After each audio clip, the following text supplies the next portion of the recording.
Women Taking the Lead, episode 96. When you look at marathon runners, I mean, they're not just stopping right at the finish line. They're barreling through it. They're celebrating their successes.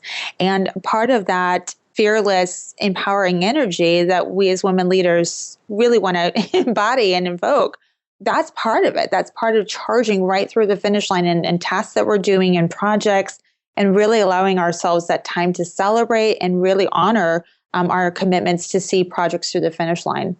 Hello, my name is Jody Flynn and welcome to Women Taking the Lead, where we are all about creating blasts of inspiration to help you overcome self-doubt so you can lead with confidence, integrity, and a sense of humor. Head over to womentakingthelead.com to get the solutions to your top 5 leadership challenges. Now, your future awaits, so let's get started. Hello, everyone, and thank you for joining us today. I'm here with Erica Castner, and from climbing the corporate ladder to entrepreneurship, Erica is not a stranger to the professional development world. She is the founder of Queen of Results Business Coaching and Consulting, a company dedicated to helping CEO moms go from I wish I could to I know I can, and communicate their message with power and poise. Erica is a member of the National Association of Professional Women, the Advisory Board Chair for Dress for Success, Southwest Florida, the Greater Fort Myers Chamber of Commerce, the Above Board Chamber of Florida, and the American Business Women's Association. My goodness, Erica, you are involved. Mm-hmm. And that's just a little teaser for everyone. And I now want to hand it over to you so you can tell us a little bit more about you personally, your background, and your own humble beginnings. Oh, wow. Thank you so much, Jody, for that lovely introduction and allowing me to be on the show today. I don't even know where to begin. There's so much in that question, but I as you alluded to in my bio, I am the founder of Queen of Results, and that wasn't something that company actually just started a year ago, and oh my goodness, a year ago, I never would have imagined where my business is today. But if I could rewind even 3 years ago, I never thought in a million years I would ever be in a position to run a business or to be on a podcast like this interview today. My personal journey with, I guess, starting my business started really back in 2013 when I married my second husband, Ed. And on surface, we looked perfect on paper. And we looked like we had a ton of chemistry. I was welcoming 2 beautiful gift daughters into my family. But underneath the surface, I was overworked with my full-time job at the Greater Fort Myers Chamber of Commerce at the time. And as much as I loved doing what I did, it pulled me away from that traditional 9-to-5 work model, because sometimes I would work 7 to 7. Sometimes I would work, sometimes I would work weekends. And so there wasn't enough balance in my world. And now that I had this new family, I really saw a lot of the writing on the wall in terms of being involved with them and not really honoring myself and my time. So I really started looking at things a little differently. Wanted to work with my own personal development coach because I felt that there were a lot of opportunities to explore my own growth and maybe explore some opportunities to define my real purpose. And could it fit into my new marriage and my new family? And so I really took that upon myself in 2013 to start working through that journey. And from that, there just blossomed so many beautiful things out of that experience of working with my own personal development coach. I realized there were a lot of anchors that were holding me back and limiting me and where I was going. And even with my communication with my kids and my husband, a lot of those things were stifled from things that I thought I had let go of many, many, many moons ago, but they were showing up in my personal and professional life now, and as I'm a wife and a mom and an employee. So I know there's a lot there, but that was really the whole turning point for me, was I really needed to get my act together and really figure out where I was going in life. And thank goodness for my first coach, David Essel, because he really whipped me into shape and got me on that right path to really discover my own greatness. Yeah. And Erica, I'm really liking your story because, it's not that, you hated your job and had to leave. It just wasn't fitting your lifestyle. Like sometimes that's what it looks like. It's not that we hate our job or the work we're doing is not fulfilling. It just has to look a little bit differently to fit into the rest of our life so that we feel fulfilled in the work that we're doing and outside of work as well. And clearly you've gained success and confidence, working the job that you did at the Chamber of Commerce and then starting your own business in the last year or so. But take us back to a time when you were playing small, when you were undervaluing yourself, and you may not have been aware of it at the time. Share with us that story and the lessons you've learned. Yeah, I mean, not to sound like a broken record, I think that, of course, I just mentioned that turning point in my world of not really understanding my full potential. And I knew there was something bigger and more, I don't want to say like better necessarily, but just something out there that was going to put me on a bigger platform. And it wasn't necessarily about me because I felt that in a lot of ways, I really felt connected to what I was doing, helping entrepreneurs connect the dots and get better and get more connected with the resources that were going to take them to the next level. I just didn't know how the heck I was going to do it. But if I was going to think even deeper than that episode that I just gave you, I would probably have to say that right about the time that I was going through my first divorce. That was back in 2011. And at the time, I had put on a ton of weight. I wasn't really the happiest in myself. I felt that the only way to escape the madness that was going on in my relationship and how that was like going south, I felt that there were other vices out there like food and wine to really get me through that. And then, of course, I know that I wasn't necessarily the best wife I could be. But at the time, when you're going through something as ugly as a divorce, you want to put the blame on other people and you want to say, well, look what you've done. And it wasn't until I started working with my own personal development coach where I figured, okay, like I needed to take some responsibility for that relationship going south. Like there was a beautiful time in my former marriage where things were rosy and things were ducky. And then, of course, over time, things really turned south and I really needed to get out of that situation. But it wasn't all because of his fault. There was some other things I was contributing to that chaos as well. So just taking ownership of my own responsibility to that chaos was a huge defining moment for me. But, of course, it took me a process to get through that realization. And really now today, based on what I teach and what I'm moving forward, I really want to empower the women to make those other decisions for themselves, to take accountability for their actions as well. Mm-hmm. That's really powerful. And that takes work to get to that place. I think we all, or most of us, I would say, the majority of us will say, okay, I was not my best self in that moment or in that relationship or in that situation. But we also leave a caveat where we say, but if you hadn't done what you did, I wouldn't have behaved that way. Right. So we acknowledge that our behavior wasn't the best, but we don't take responsibility for it when we say, I did it because of this. Right. And to get to that place where you can say to yourself, regardless of how they acted, that's not how I want to show up. And I'm going to take responsibility for the way I responded because that's not who I want to be.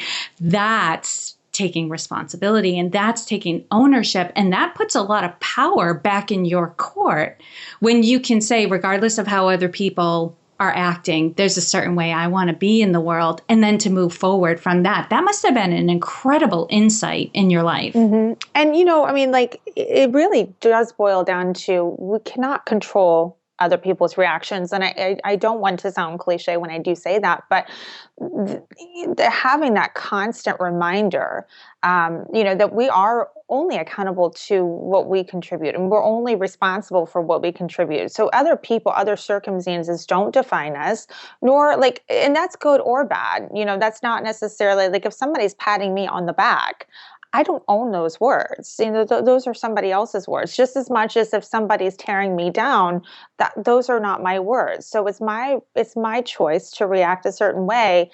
And I think that for me, that was probably one of the hugest lessons that I learned, and it took me years to get to that realization because it was a process. As you mentioned earlier, it's one of Yeah. those things that doesn't feel good sometimes. When you do get into the root of maybe where your shame and where your challenges are with it, there's some really amazing greatness that comes on the other side of that.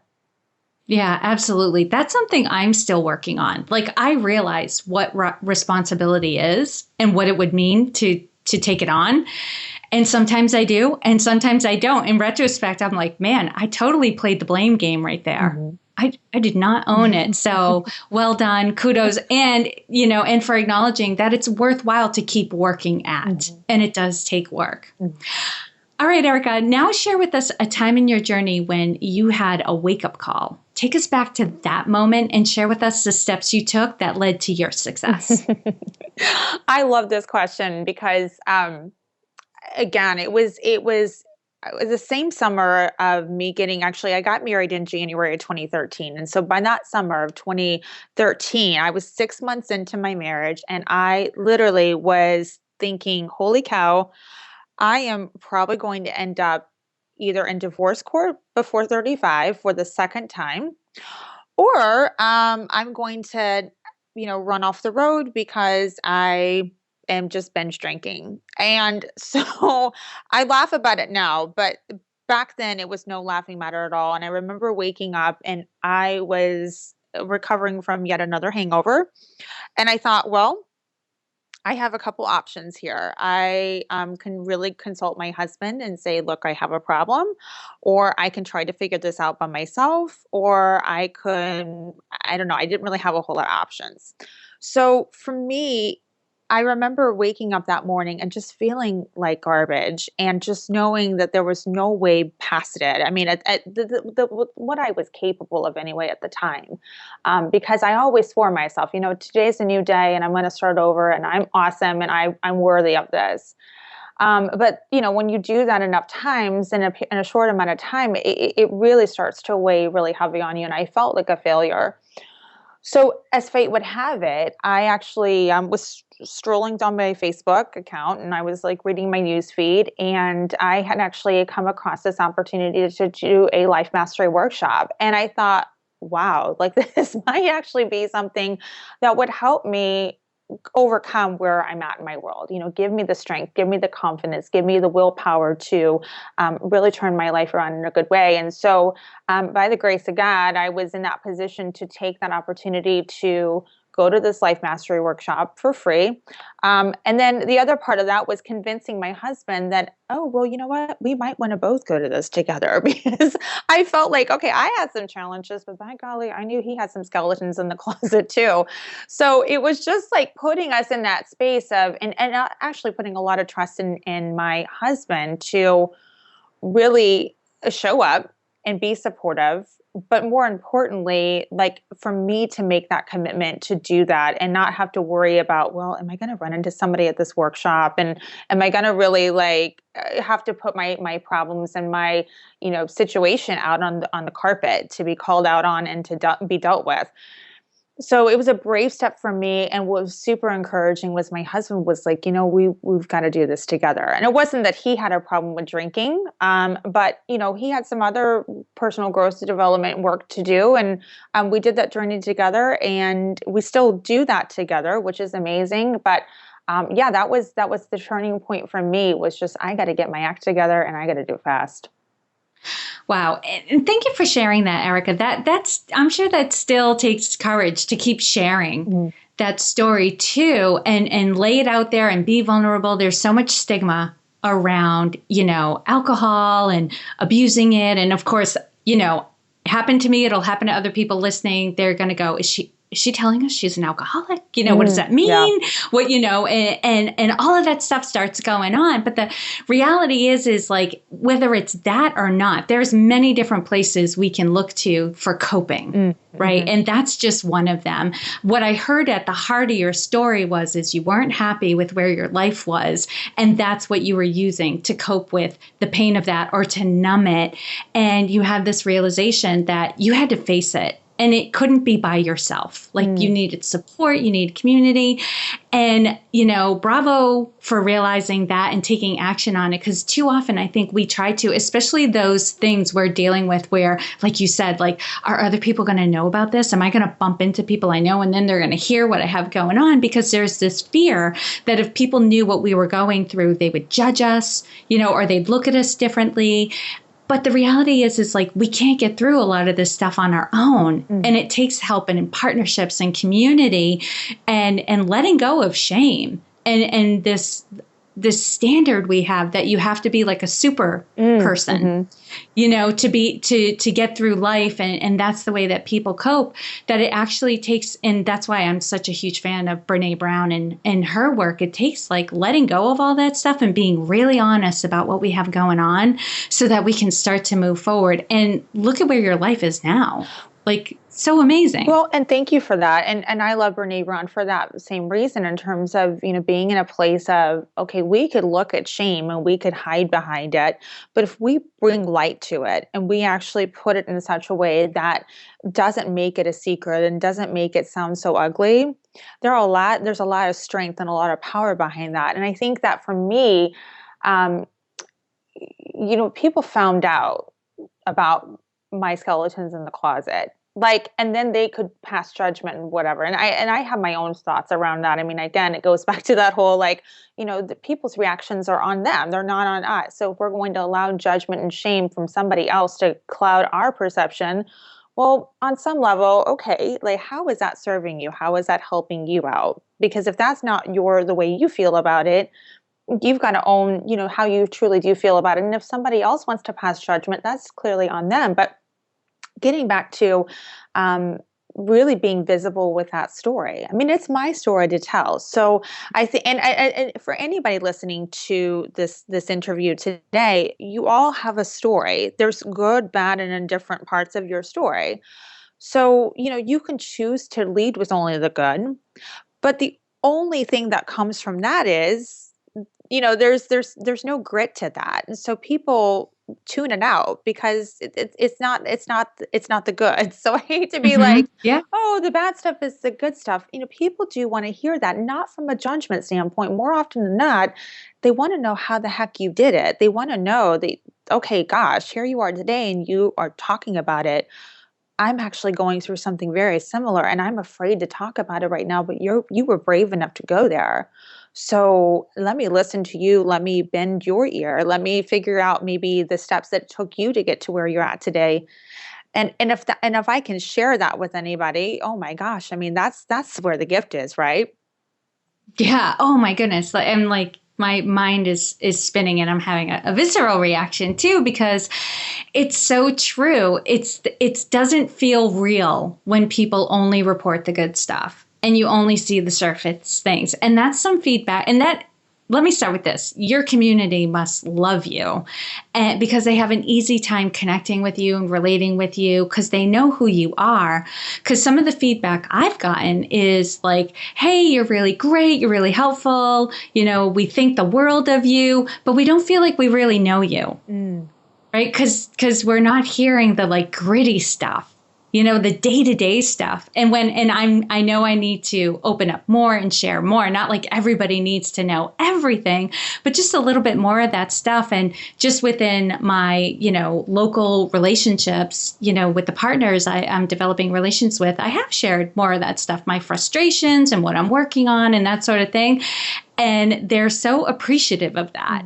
Because then they feel like they can have real conversations with me, not just about the good stuff and the stuff worth celebrating, but they feel like they can support me as well. Yeah, absolutely. And I always encourage people to, okay, because somebody else is sharing their vulnerable moments, if you're not ready to go there, then don't go there just out of okay, everybody else is doing it kind of a thing, and I always, I wasn't necessarily as forthcoming as I am today, a year ago. I wasn't because, you're in that space where you're saying, okay, well, a lot of people in my boat, a lot of people knew me from the community and I respected that. I mean, I have a lot of respect for a lot of leaders in this community. They have a lot of respect for me.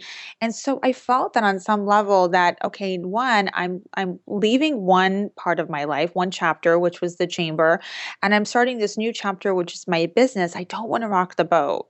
So, it's probably not a good idea for me to get messy too quickly, nor did I ever think in a million years I would ever get messy. But I think the more you ebb and flow at a business, part of that story has to come out. And only because if you're truly committed to helping people, and not just you, Jody, I'm talking in generalities here, but I think if people are really trying to help other people with their product or service, and especially in the coaching space, it is truly about sharing a bit of that story and letting people in.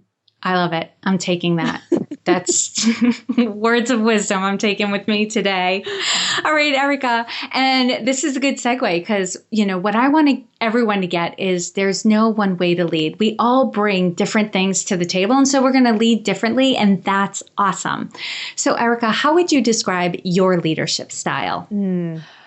Well, being the one of seven, I'm the oldest of seven children. I always had a very rule by you better do this or else. As I was growing up, because I was feeling the wrath of my parents when they got home from their 9 to 5 and the kids didn't have their homework done or whatever I was supposed to do as the big sister, right?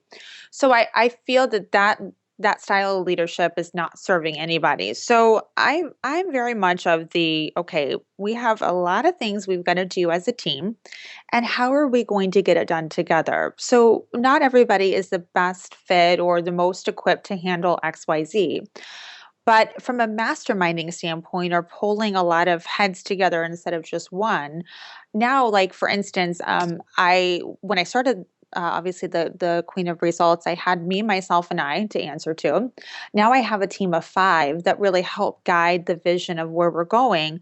But it's not just this like total, dictatorship where I'm saying this must be done, this must be done, this must be done. We give guidelines, and then from there we meet once a week, and then of course we talk off air too. We're not necessarily all together in one space at one time, but it's really all about pulling our resources together collectively to get the job done. And so I feel it's more empowering for other people to be on my team like that, because again, they feel like they're contributing to something that's greater than the team. And they're not being told what to do. They're being led, and they're having some honest feedback and some contributions to it. But it's their ideas that are being shared, and that's what's really exciting about leadership today. And the shift for me was was amazing, because again, you get more stuff done when you've got that mentality of leadership. Oh, absolutely. When you can give over control. Now, it does take making sure everybody knows what they're supposed to do, making sure they're bought in, and that they know they can share their ideas and contribute in creative ways, but also holding them accountable. Mm-hmm. That frees, once you have that foundation set and that in kind of like, it sounds like, I'm going to say maintenance mode, which sounds very automized, but it's very real. It's very human that having those touch points, but it frees up so much of your time to be able to do other things. Oh yeah, absolutely. And, it takes the pressure off of you too, to come up with all the stuff that you do. I mean, as an entrepreneur, you wear enough hats as it is. And so getting buy-in, getting, some sort of system in place to hold people accountable and to spell out what you want, because I can't have everybody running amok. But, again, it's giving people some framework and then letting them be creative and coming up with solutions to address, the challenges the overall team's having. Mm-hmm. And Erica, what is one thing you're working on right now that you're really excited about? Well, there's lots of amazing things going on in the Queen of Results world, but if I could speak to one, we are actually launching a Queen Bee revolution. So I'm very excited, because I find that there's a lot of women and a few choice men too that want to tap into their feminine energy. But we as women, we feel like we carry a lot of the responsibility onto our plate. And it's not just work related, it's not just personal related, but it's a combination of both. And so the Queen Bee Revolution is really all about letting go of some of that, oh gosh, I have to do this or else mentality. That worker bee, mentality. And so really empowering women to live that queen bee lifestyle. So we're actually kicking off the revolution. It's a membership based way that people can connect with me. So it's outside of the space of group coaching or one-on-one coaching, but it's a nice introduction for people to get a sense of what it truly is like to have order, rule your world with power and poise, go from that I wish I could to I know I can mentality, and do it in such a way that, we've got a Facebook community, but we've got, weekly inspiration that's going into these women's inbox. And it's very powerful for me to see these women getting lit up and excited about making some healthy choices into their world, so they can rule the world with power and poise. And the weekly emails are nice first steps to kind of getting this in your life, because there are some people I know who, if they want to make a change, they're like, it's happening today. I'm doing a big overhaul. Everything's changing. Done. But they're the exception to the rule. Most people are like, I'm thinking about a change. I will continue to think about this change until I'm ready for it. So this is a nice way for people to just start dabbling and seeing what it could be like. Yeah, absolutely. And it's in baby steps. And I'm not much for baby steps, but I know a lot of people out there, they require those baby steps, and sometimes those baby steps are the difference between life and death. And I hate to sound so dramatic when I say that, but it is absolutely amazing. I was at that pivotal moment 3 years ago, looking at the Facebook feed and finding my opportunity to get out of the hole that I was in. So that was a very dire moment in my life. Might not have been life or death in that moment, but it could have been at some point on down the road in the very near future if I didn't take action. So yeah, I mean that's what it's there for, and to encourage people to take the next step, whatever that looks like for their situation. Very cool. All right, Erica, now I'm going to do a quick leadership roundup. So tell us, what is one practice that you have to make you a better leader?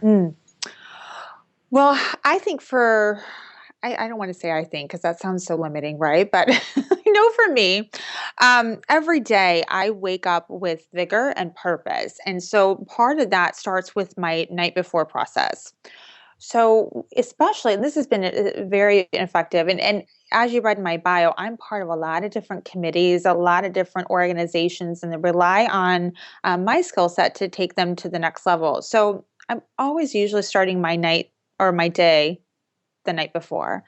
And so I literally will, before I close up shop for the day, and I do this twice. I do it once when I leave my home office, and then I do it again as I'm rounding out my evening with my husband. But really just looking at what are the things that I did really well today, and what were the things that I could do better, and then what are my intentions moving forward into the next day.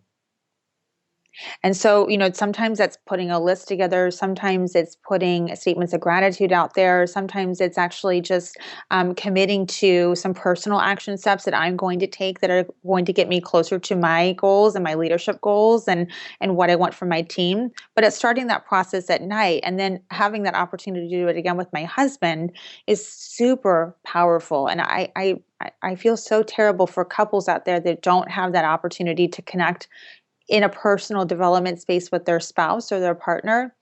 And I'm fortunate that I do get to have that space with him. But that's been probably my ritual now for the last 2.5 years, is integrating that time at night to make sure that I'm set up for success in the morning, and I can lead my team on that same path as well. And what is one book that you would recommend to a woman to help her develop her leadership? Oh, wow. Okay. So there's a really simple one, and I've read it a few times now, but it's The Four Agreements by Don. I'm going to mess his name up. I always do every time I say it in an interview, but Don Miguel Ruiz. It's so simple. It's a very quick read. I don't know. I'm sure you've read it, Jody, but I have, so powerful, or empowering, I should say, and so impactful in a lot of ways, because we're really thinking about those 4 simple agreements, and we can carry that out in our day-to-day communication style. We're going to rock it no matter what. And does it mean that we're going to be perfect at them every single day? Absolutely not. And there's days where, I take things personally. That's one of the agreements. I don't want to spoil all the fun for those that haven't read it, but right. I do. I take things personally sometimes, and I really have to mentally go through a process and check, okay, am I being aware of this? Am I adding chaos to this, or is it out of my control? Like, what could I be doing differently? So those are all things that I'm asking myself in that process. But really just tapping into that, and I do my best to read that book once a quarter because it is such a quick read, and it's easy to kind of get out of that that mindset sometimes of taking things personally. So. Yes. And I love when guests recommend it. It's been recommended before, but every time it gives me an opportunity to reinforce. This book changed my life. Mm-hmm. I would say I was, and I've talked about this before on other shows, like I experienced a great amount of stress as a child. It was just the way I perceived the world and the way I experienced things. I was always super stressed out. And after I read that book, I was able to let go of most of it, right? Stress never goes away, nor would you want it to completely. But the way I looked at things changed and the way I responded to things changed. And I realized I was making a bigger deal out of things than was really necessary. And that's what was causing me to get stressed out. So that's a great recommendation. Erica, what advice would you give your younger self? Well, gosh, that's a loaded question. And there's probably about 10 things I would tell that girl. One would be like, you're going to be really hot, chick. So just watch out, sister. No, I'm kidding. I mean, I say that kind of tongue in cheek now because, again, I feel more confident and more alive. And I remember, there was a time when I was a kid that I didn't feel so confident and didn't feel powerful. And even though I was the one, the oldest of seven, and, a lot of people would think I was powerful, not so much. I think the one thing that I would really tell that girl, trust yourself first and foremost, because there can be so many other people that you can rely on to get that feeling or that sensation. But if you're not tapped into your own value system, if you're not tapped into your own instincts, you'll have a tendency to buy in or believe into somebody else's. And that's not a place of power. That's a place of inferiority. And so for me, I think it was just to tell that girl, trust yourself, know that internally and instinctively, whatever you feel in your gut, is usually probably going to work out in your favor. And you know what? And that I'm just going to end it on that because I think that's simple enough, and I think that's effective. I love that.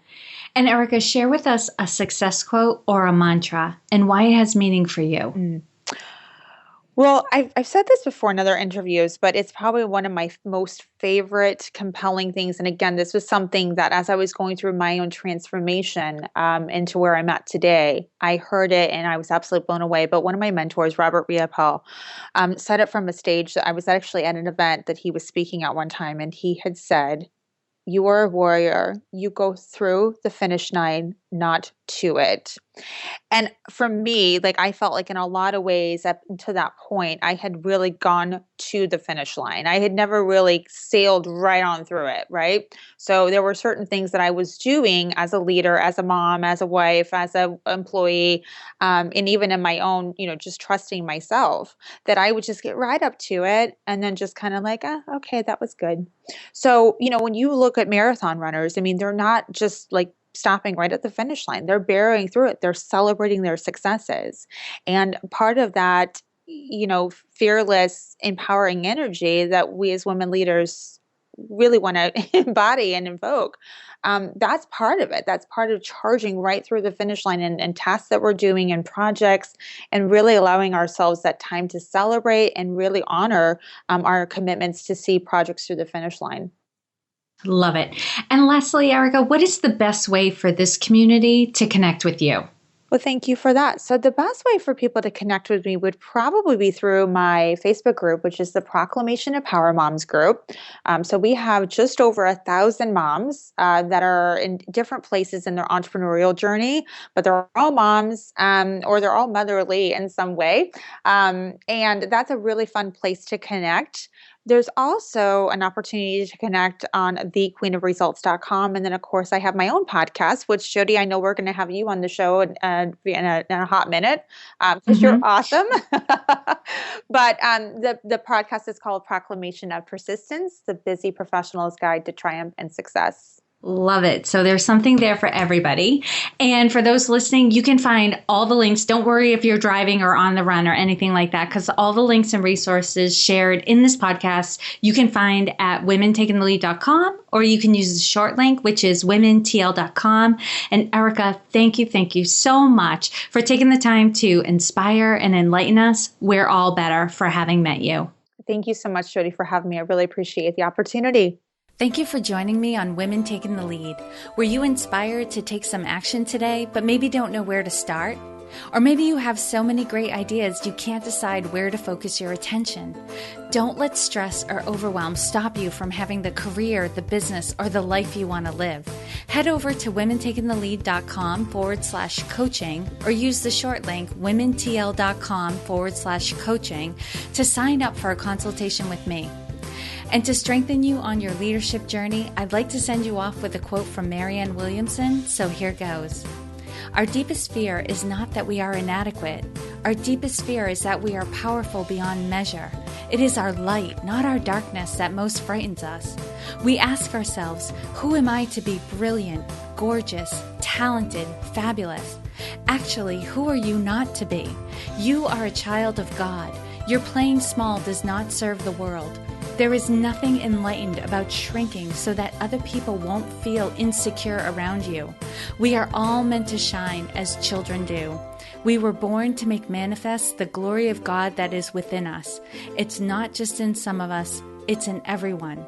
And as we let our own light shine, we unconsciously give other people permission to do the same. As we are liberated from our own fear, our presence automatically liberates others. Again, thank you for joining me, and here's to your success.